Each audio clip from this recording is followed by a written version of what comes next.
Ladies and gentlemen, Red is a comic adapted into a movie that has nothing to do with the actual comic. Like, very much so, bro. The comic is so violent. now I'm not saying the movie isn't violent. You dead yet, Moses? Not yet! The comic was just something else, man. I don't know what to tell you. The year was 2010. I think during that year, they just had a bunch of animated films, nothing too crazy. But to be fair, they didn't really need to do anything crazy that year. The Dark Knight came out in 2008. You know, it made a lot of money, like way more than I'll ever make working at a fucking Arby's, nigga, I can tell you that. And yes, I work at Arby's, bro. We do exist. People do work at Arby's. Don't make fun of it. Get the fuck. DC also made Watchmen in 2009, and some of you liked it, I'm pretty sure. I mean, I liked it. Shit, it was cool. I'll rate it like a 6, maybe 5. Okay, maybe I didn't like it. Fuck, never mind. So Red was released on October 15, 2010, and it received generally positive reviews from critics. I mean, let me read some. All the stars seem to be having great fun playing goodies and baddies and running around shooting things. But they could do the same thing paintballing, sparing us from having to watch them and avoiding having to spend $60 million in the process. The stars? Well, I'm sure they had fun phoning in their performances. I hope they've destroyed the record. I can't help wishing they were all doing something more interesting. A lightweight mass. Together they make up for a decent movie with occasionally good action scenes. You know, I kind of agree with this one. I know I said generally positive, and they were. It's just funny to read the negative ones sometimes. The film also made $199 million worldwide, and for 2010, that's not that bad, actually. I mean, I'm not sure if that's even true. Wikipedia told me, so I'm just telling you. The movie also received a Golden Globe nomination. Fuck out of here. The Golden Globe nomination was for Best Motion Picture in a musical or comedy, which I'd say is pretty good. I guess I don't really care. And neither did Warner Bros. They didn't have much faith in the movie when it was in production, and who could blame them? Red wasn't as popular as their other comics, so why should it get a movie?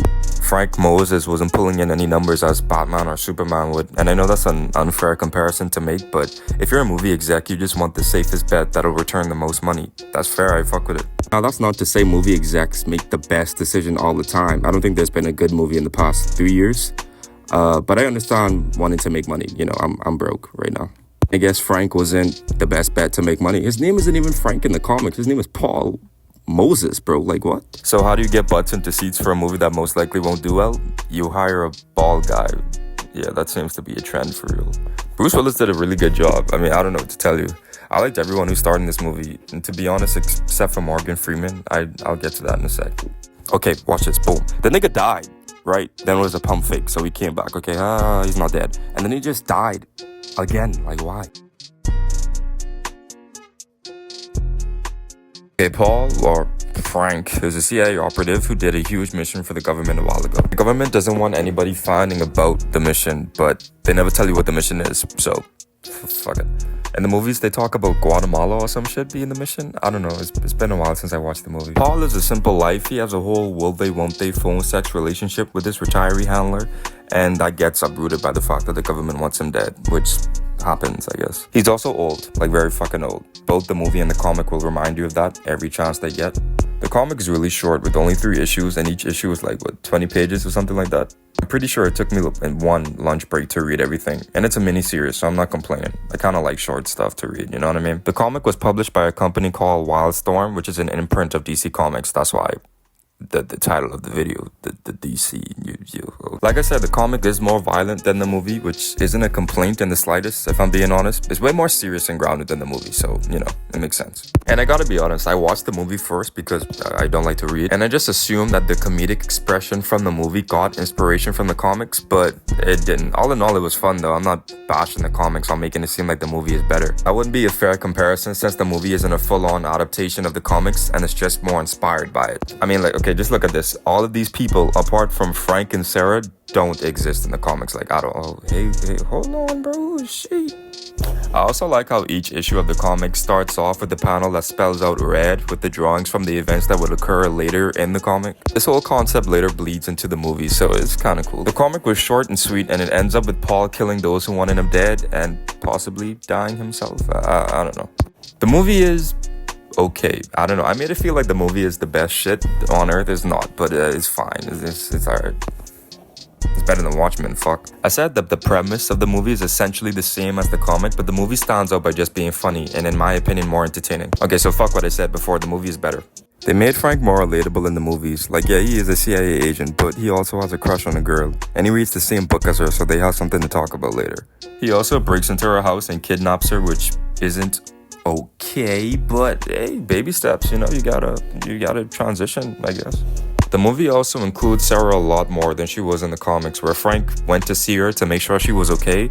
He thought about taking her, and then he just dipped, so...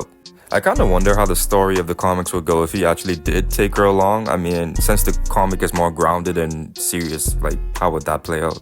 There's also a scene in the beginning of the movie where all his neighbors have Christmas decoration and he's the only one who doesn't. So he feels a bit left out and buys some. You know, he's just a tender old man who wants to fit in. That's kind of cute. But apart from that scene, the Christmas aspect doesn't show up at all. So it's like Christmas for one scene, then it's just summer for the remainder of the movie. Anyway, Butcher pulls up because he's the lead agent in the coup assigned to kill Frank, and he does a very bad job, I can't lie. Like, he's just walking towards you and you're in a functioning car. Why not hit him, bro? Aren't you trained to kill people? Also, the scene of Bruce just fucking walking out the car is so stupid, but it's...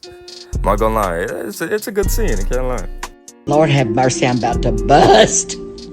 Anyway, they escape because, of course, they do. And they find John Malkovich, I forgot his name, in the movie.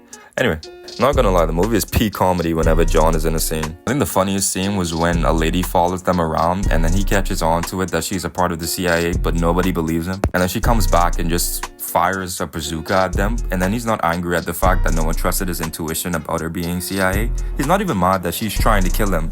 He's only mad that she called him... Oh, bro. Fuck. I kind of get that, though. Because I'm only 20 right now. And whenever I'm working and somebody just calls me sir, I...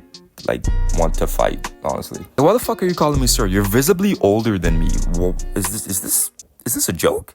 Anyway, after the 30-minute mark, the movie is essentially just one action set piece to the next, so I won't bore you with the details.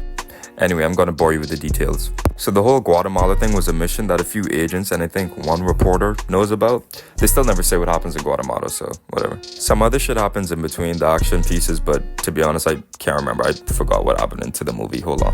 Anyway, so the important parts are Morgan Freeman dies, Butcher fights Frank, Morgan Freeman lives and makes up with Victoria, then he fucking dies again, so whatever. The Russian guy farts in a room with the vice president. Frank kidnaps said vice president. The vice president dies. Okay. Butcher lets our heroes go because, yeah. And Frank and Sarah fuck in the backseat of a car at the end. Alright, see y'all next week.